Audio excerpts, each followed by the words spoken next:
It's time for Off the Air Live.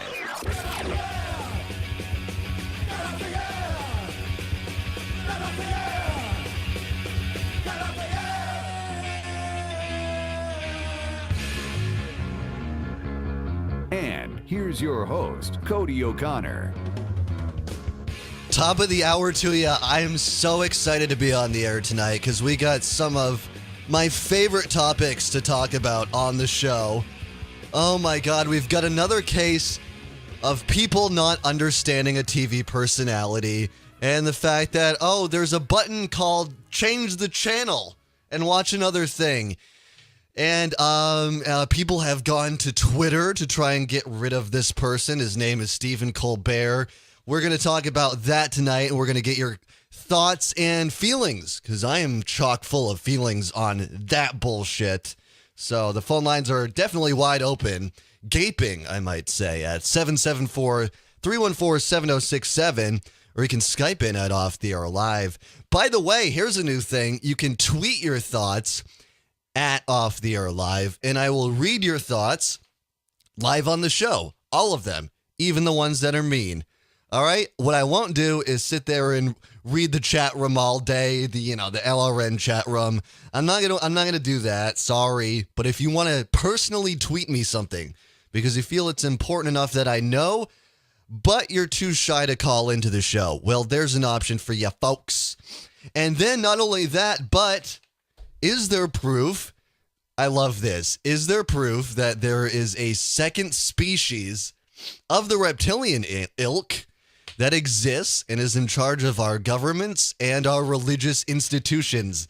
That's what a high-up whistleblower says, who was inside the World Bank, and she's come out, she's blown the whistle. Is it a lie or is it the real thing? And you guys are all gonna feel real dumb once it's all uncovered. So that's all on the table. And we will get to that all in due time. I did want to talk about my time yesterday. My mom took me to see a hockey game, and unlike regular people, I can't just go to a thing and then enjoy the thing. I can't do it. Like, I'm sitting there and I'm in the crowd and I'm just psychoanalyzing everything. And I knew it was gonna happen. Because anytime you go to a sports event, you know there's an event, especially if you're a libertarian, that's going to come up where you're going to feel really awkward around literally everybody else in a packed stadium. What am I talking about? I'm talking about, what is it? The national anthem? I always want to say Pledge of Allegiance. It might as well be. America, America, I suck your dick 'cause I don't think. I'm stupid and I don't think, and if I'm a stupid slave. I'm still working on the lyrics, sorry. But you know what? They're better than that song. Really? That's the theme for America. That's the thing that makes you weep. Oh my God, I love this country. That's the worst song I've ever heard. Do you listen to music? People who think that the national anthem is anything good? Really? Is that the national anthem or is that another one? I don't care. Purple Mountain's Majesty. I don't know the difference. They're all lame. They're literally embarrassing. Really? Purple Mountain's Majesty. Stop it. It's not cute. It's not clever, and it doesn't induce any kind of patriotism in me. Stop singing that. Have you heard that rock and roll exists? Jesus Christ. Can we get some like fucking Tom Sawyer in this house? You know, ba-ba-ba-bow.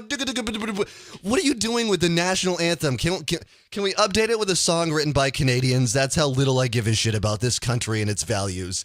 Please. So what happened is I was telling myself, and I was telling Melinda B, I'm not standing up for this shit.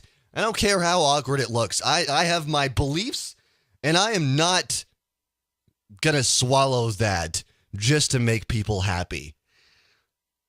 I started out not standing up for the pledge of whatever the fuck. The pledge of the country, nation, fuck you. I started out, and then my mom was there, and she gave me the angriest most upsetting look I've ever seen. She goes, "Don't do this to me. I'm in front of my work people. Stand up." That's what she's literally like bulldog face. She's like, "Stand up." And I was like, "All right, Mom, but I'm doing this for you because I don't want you to kill me, okay?" I didn't do it for the country. I didn't do it for any goddamn piece of cloth, which that's another whole thing that we can get into if you really want to. It's not that good of a flag. I've seen better flags. I mean, if we're going to be the number one superpower, whatever the hell you think, get a better flag. Get a better one. There's no tits. I want to see a robot, like a robot with like 8 tits covered in machine guns. Okay, then I'm into the country. I don't care how many people we drone, all right? And then maybe you've got me sold on the America thing. But a bunch of stripes and stars to act like that was this enormously great thing that we came up with. Like, there's this glorification of everything American, even the stuff that's not good. Really? What about da-da-da, da-da-da, da-da-da-da-da, da-da-da, what? Can't we have Led Zeppelin do the national anthem? Fucking really? That's your song. That's the thing and everyone's like, "Oh my God, I can't believe I love this country. I love everything about it." So I swallowed my fucking pride and I stood up. I had my one little bit of protest though.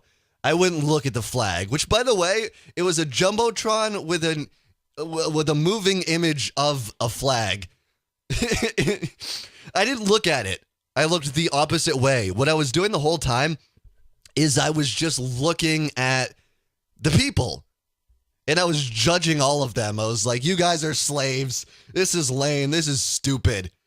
And I'm going to tell you something.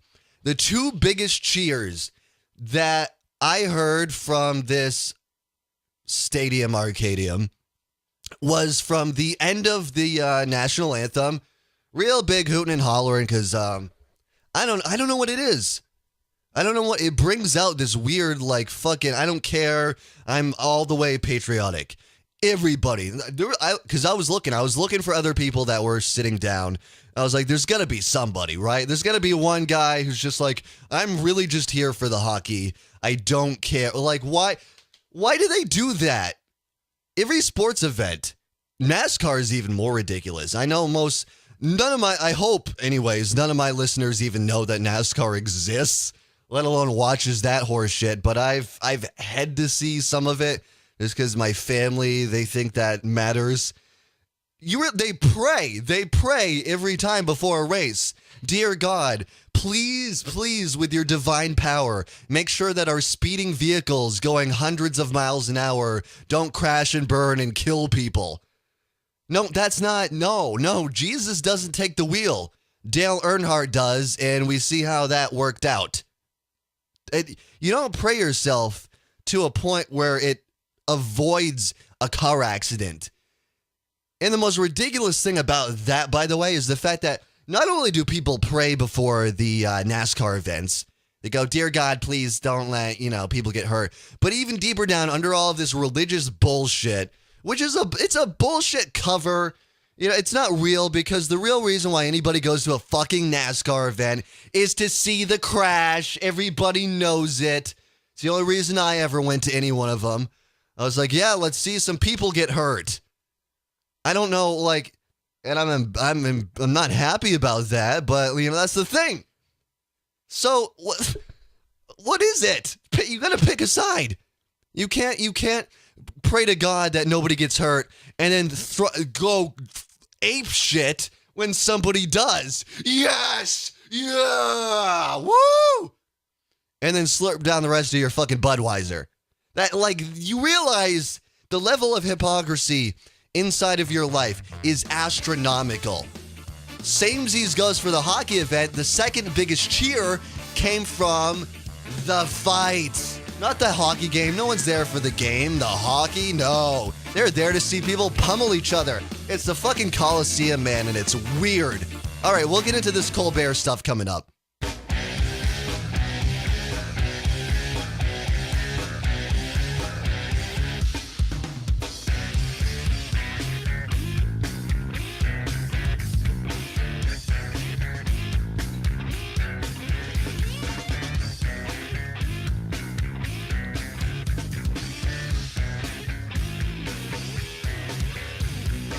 Give us a call at 774-314-7067 or Skype Off the Air Live. Here's Cody. Outrage as U.S. comedian mocks Asian Americans.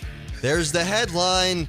And boy, the controversy is all over Twitter right now because you realize that's what activism now is. Yeah, I didn't know this was a thing until earlier today. Hashtag activism. Wow. Really? Good going, people of Earth. Hashtag activism.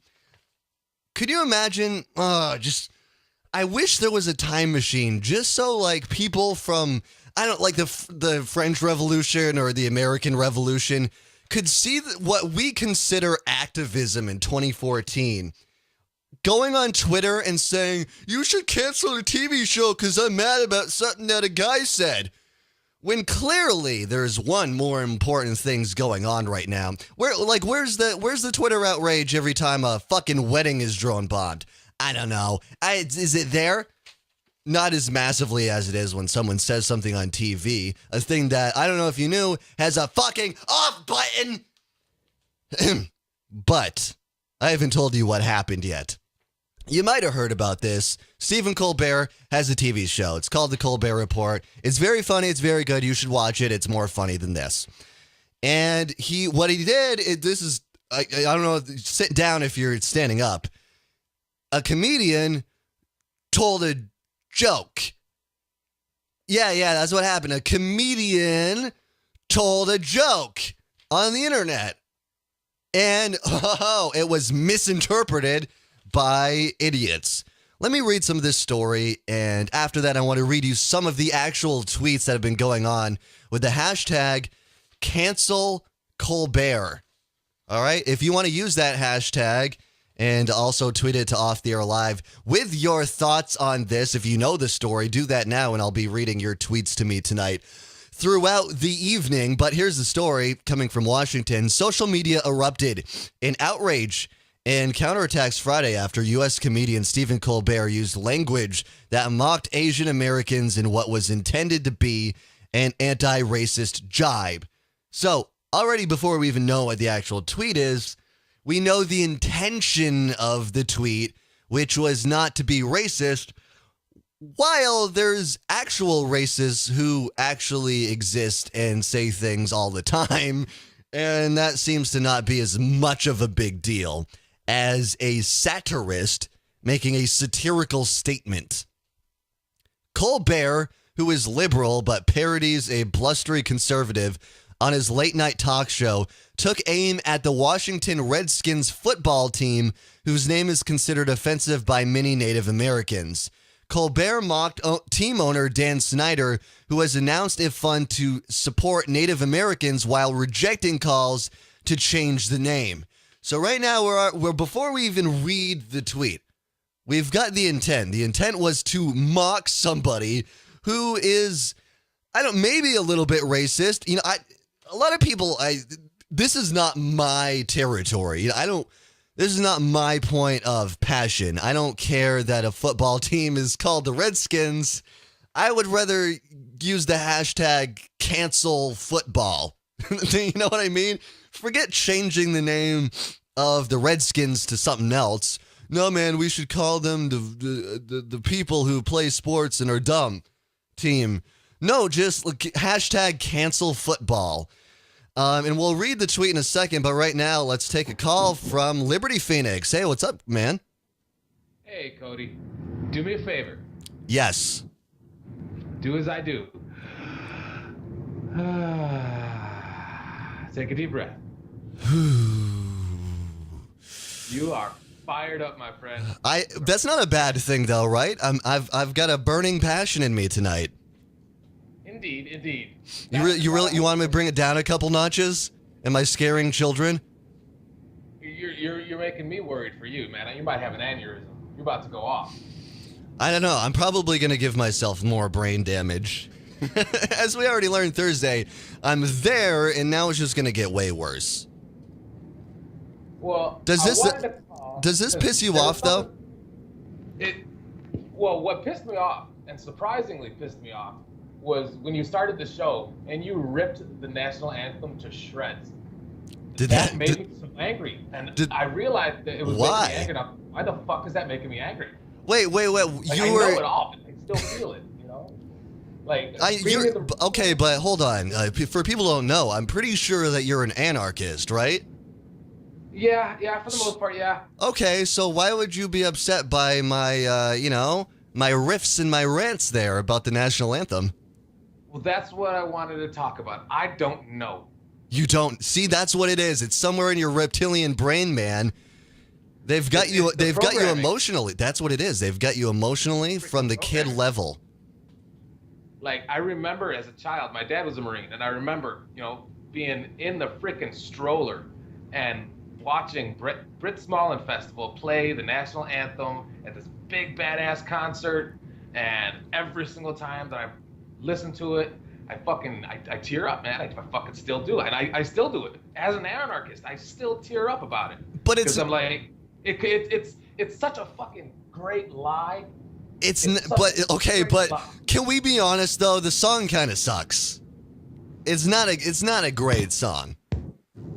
Well, it depends on the performance. Like, here's the thing. Okay, here's the thing, man. Here's the thing. How many iPods do you think the national anthem is on?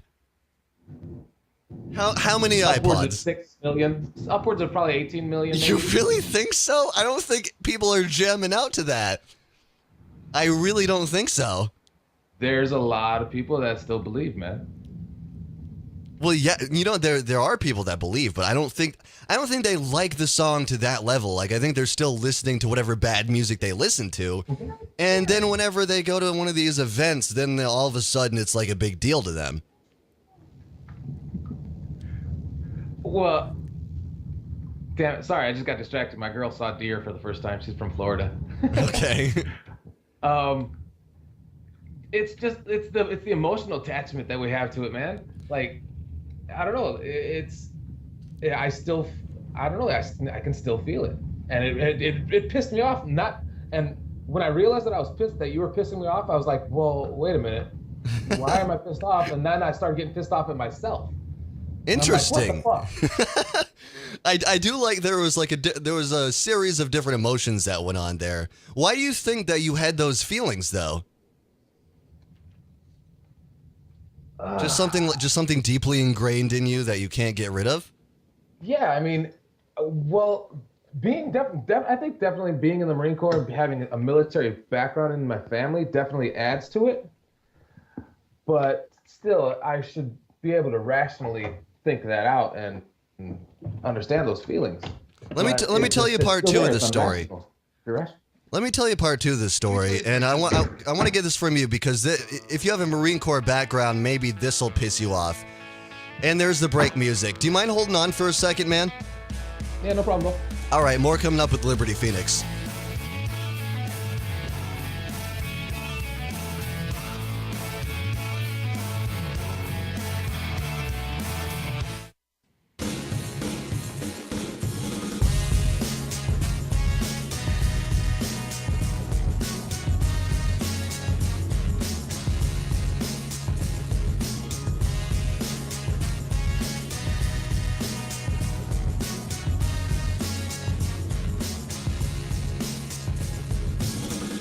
Hey, bottom of the hour to you. This is Off the Air Live. It is the Saturday edition of the show, which you hear every Thursday and Saturday night at 10 p.m. on LRN.FM and on TalkSuperstation.com.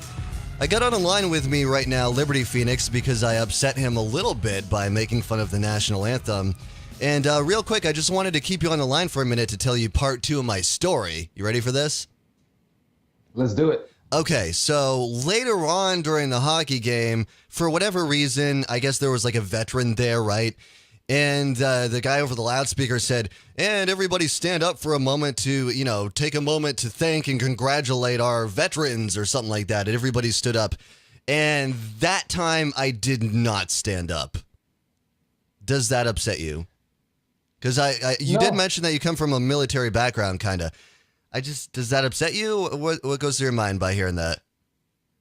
No, I mean, I think at this point I'd probably do the same. And it's not like... I'd probably be sitting there tearing up on my ass as they play the national anthem. Yeah. Although, actually, by law, I would have to be like standing up and doing that shit because I'm supposed to be standing there saluting it because I'm still in. Is that really a thing? Because I did not know that. Yep. Wow, that's Whenever that's you're, cray, that's man. okay. That's cray. That's what that is. All right, but you know what it is though? It's like I'm sure the guy's, I'm sure he's a good guy. You know, misguided and all, but a good guy. And it's just like I don't like how quickly everybody is just like. Once you tug at their heartstrings as far as anything veteran related goes, any talk about being anti-war doesn't matter. So it's like, you know, like, yeah, I don't want our troops to die. What I want them is to not go over and, you know, kill people. Because it upsets me when the brown ones die too, just as much. I'm weirdly humanitarian like that. And also not racist like that. It's like it's okay to be against the war, but you have to be for the troops. So, you know, it's. But they're the ones fighting the war, though. You know what I mean? It's like, as people, I'm sure some of them are good, and some of them are also bloodthirsty, insane people. But they are the ones fighting the war. I can't make myself stand up for something like that. Yeah, because ultimately it's us it's the little PFCs and Lance corporals that are out there on the front lines that are responsible for pulling that trigger. Yeah, they had orders, but it's their choice. They made the choice to do that. It's our responsibility out there. I mean, yeah, exactly. Ultimately, when you take a life, who's ultimately responsible for that? It's the person that pulled that trigger. The guy that does it. And we're the ones that have to deal with all that trauma and everything. That's what people like.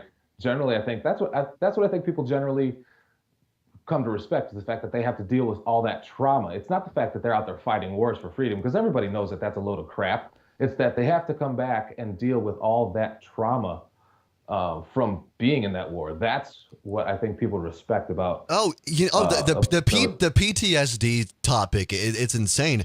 I mean, isn't there a statistic? Correct me if I'm wrong, but hasn't there been more suicides than there have been deaths of U.S. troops, of just people coming home and they can't deal with it?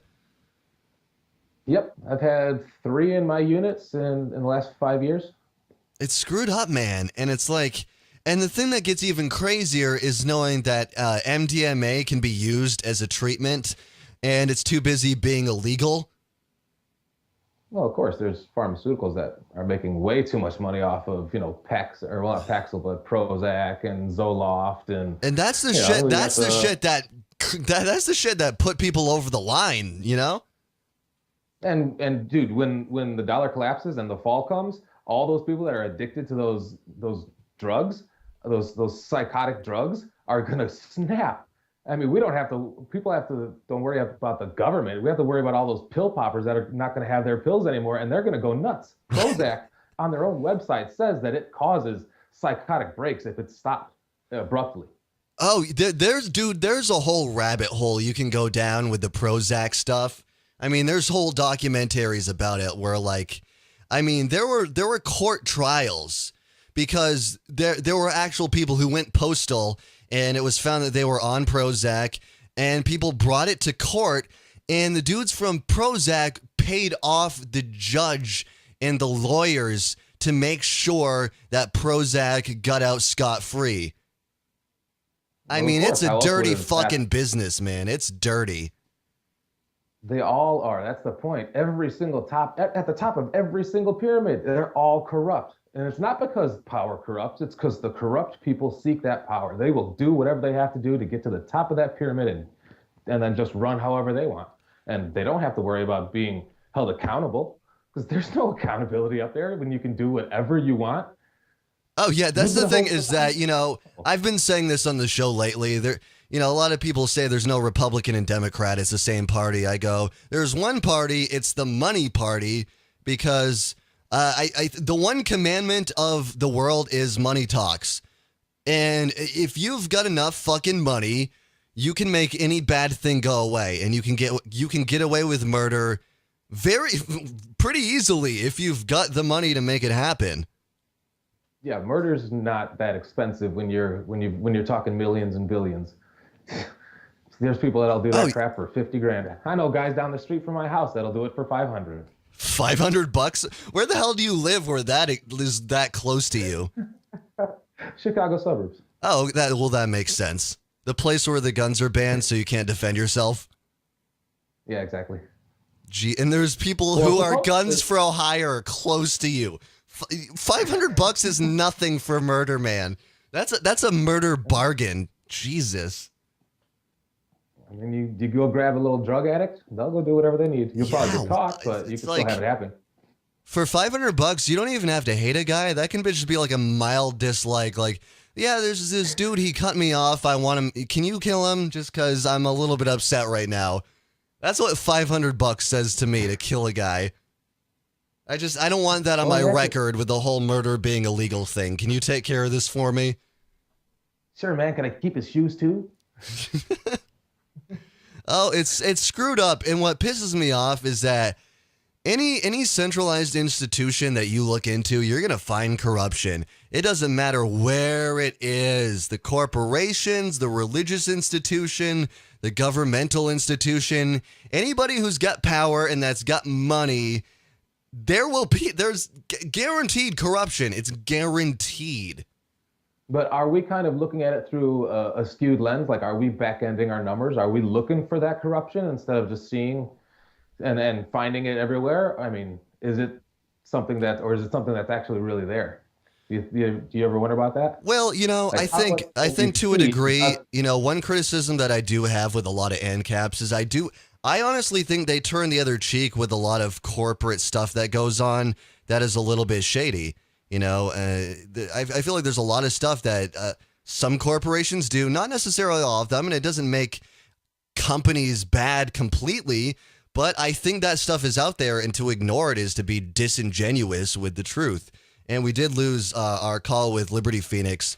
So I kind of want to get back to the Stephen Colbert stuff, if we can change gears a little bit, because so far what we've gotten into is Stephen Colbert is a satirist, right? And what he was trying to do is make a joke against something that was actually racist, which is the Redskins, this football team, or whatever the game is. I don't really give a shit. Here's what the tweet is. So I'm going to read it. I'm going to read some of the other story. I'm going to read the tweets.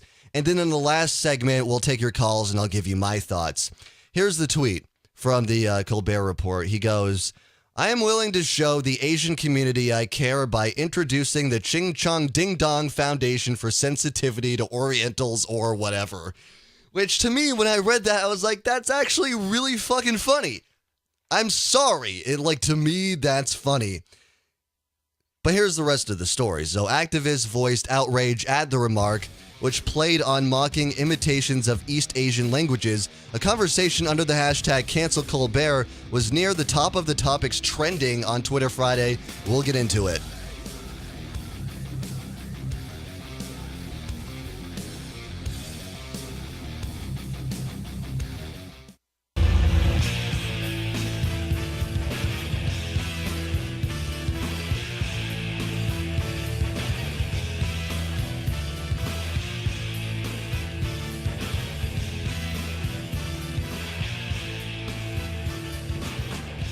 Welcome back. It is Off the Air Live, and it is the Saturday edition of the show. I got with me Nathan from Texas. Did you have any thoughts on this Cancel Colbert hashtag? Do you know the deal with this story? I know about it, but I don't really care. I'm kind of like Michael Dean, where he's been talking about this he's post-anarchy now. He doesn't really care about what the president does. I think I'm kind of post-news. I think I've reached the point where I really just don't care what's in the news. Oh, Michael Dean, the guy who does most of LRN now, that guy? He does? Because he has that new show? Oh, yeah, the guy who now has 2 shows on LRN.FM, that guy? Yeah, although he hasn't talked about exactly what he means by post-anarchy, but it has something to do with not really caring what the president is doing at any particular time. I think what it means is he likes to come up with catchphrases, and he's actually very good at it. He is. So what about this Colbert story? Okay, so I've read the tweet. I'll read it one more time just in case anybody missed it. He went, I'm willing to show the Asian community I care by introducing the Ching Chong Ding Dong Foundation for sensitivity to Orientals or whatever. I don't know why I just stuttered through most of that. And so what happened a little bit after that is there was this big campaign on Twitter cancel Colbert. Let me read you some of these tweets. I printed out a whole bunch of my favorite ones. Some of them good, some of them bad. The first one, believe it or not, came from Chris Cantwell, and he goes, I sincerely hope everybody involved in the cancel Colbert campaign is horribly disfigured in a car wreck. Now, I don't usually agree with Chris Cantwell. In this instance, I kind of do a little bit. I see. And you're gonna, and I feel, if you're not on board with me yet, listen to some of these other tweets, and just that just annoying feeling you're gonna have in you, you'll be on my side by the end of this. Here's the next. Make sure to read them in a whiny voice. Okay, let me get in my whiny white liberal. I'm so guilty. Oh my god, I hate conservatives. Here it goes. You think that Colbert's satire is okay? No, it's disgusting and it devalues the lives of Asian and trans folk. Hashtag cancel Colbert. I don't know why trans folk got involved in this, by the way. Was there, do you remember anything in that tweet that had anything to do with the transgender community? Or did they just tag themselves onto anything like, oh shit, thing I can be offended about? Even though it's not about them, like, well, I'm transgendered and I get to be offended whenever anybody's offended. Yeah, I think that's it. Fuck yourself. Okay, moving on. Can't comedians come up with better jokes than lame, outdated caricatures of minority groups? Really pathetic. Hashtag cancel Colbert. I can get behind this. Ironic, oppressive jokes aren't funny and still oppress. Cancel Colbert. Because racist humor comes from racism. New rule, racism is okay as long as you were just doing it for laughs. Hashtag cancel Colbert. Wait, what? He's a comedian. I know. I know. And again, the intent, I think, is important. Just with anything, isn't intent a little bit important? Kind of like the difference between if you accidentally kill someone versus you doing it on completely on purpose. That's the difference between manslaughter and then second-degree murder, right? Intent, I think. I'm not a lawyer, but I don't know. But but he's a comedian. Yes, he's a comedian, so in general, anything he says should be fine anyways, in my opinion.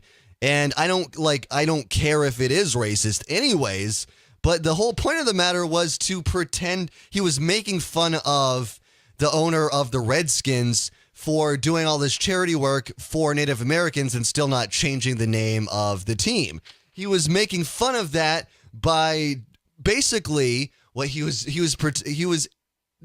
have to explain what comedy is to people?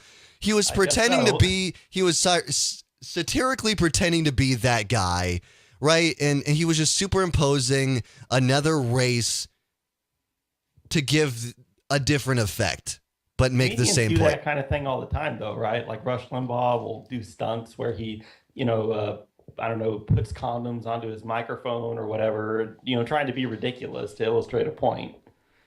Right. And guess what? I don't like Rush Limbaugh. I'm convinced he is. Hey, I think he probably has a monicum of hate in him in a few places. I don't listen to his show. That's the solution, right? If you really hate Colbert so much, don't watch it anymore. I always thought he wasn't really as good as Jon Stewart at the making fun of conservatives thing, to be honest. I think I like them both. You know what I mean? I don't like comparing them because I think they're both really good. And it's like, coming from, this is my livelihood, man. This is what I do, and I've said probably way more offensive stuff this week. And not that I'm big enough to even really legitimately worry about a Twitter campaign, which, by the way, not going to take me off the air, but it could happen. And honestly, I think I'd be pumped if it did. Because you realize, in your attempt to get this guy off TV, you are giving him more exposure than he had before. And it's free. The Streisand effect? I don't know what it is, but it's every time, for example, Rush Limbaugh, remember he was in a whole thing because he made fun of somebody. I don't remember the fucking story. We're talking about an AM radio guy that no one cares about, and he was top story news for weeks. And guess what? it was great for the radio industry because everybody was talking about AM radio. Everyone was talking about talk radio again. All of a sudden it was relevant. And it's what I hate about Twitter is like people only care about things when they've decided that they're going to be offensive. And what makes me even more mad is that they make the decision to be offended just because they like the idea of being offended. Not that they actually are. We're talking about people who aren't Asian. Like, most of the outrage is coming from white people. And that, I maybe it shouldn't matter, but like, that's what's going on right now, is it's coming from people who just jump on board to be offended whenever anybody says anything. And what are they doing? What are they doing that is so much better? They're feeling I think what it is, it's some kind of psychological thing, because these people, they feel really big when they can band together to take down somebody who has put in years of work in building their audience and putting together a show. And it takes zero effort to write a tweet and hashtag it, cancel the show, take the show off the air. Zero work. All right. And what you're doing is you're standing on the back of somebody who has put in an enormous amount of work and has put himself in the public eye. They're the ones, they're the ones who are putting in all the work, and you are doing nothing. You are accomplishing nothing. And that's where I get really mad, is that these people have nothing that they're doing. They don't have shows. They don't have, maybe they have angry fucking blogs, but that's about it. They've got nothing going on. Yeah, you feel like they're threatening your livelihood. And then the last thing that makes me mad is also like, where's all the rage when Bradley Manning gets put in jail for blowing the whistle on killing, like, American troops killing civilians? Where's the Twitter outrage there? Where's the hashtag cancel government? These are the government are a bunch of people who kill other people and get away with it on a daily basis. Where's that hashtag cancel government? No, but let's take Colbert off the air for a tweet that did zero physical damage to anybody in the real realm. And probably Asians were fine too. Well, that leads me into one of the many reasons I don't follow the media closely, and that's that in a lot of ways they kind of distort reality because they focus on one big story for a few days and they go to another thing and focus on that 24/7 for a few days and so on and so on. Oh, I'm convinced the whole thing is a ruse.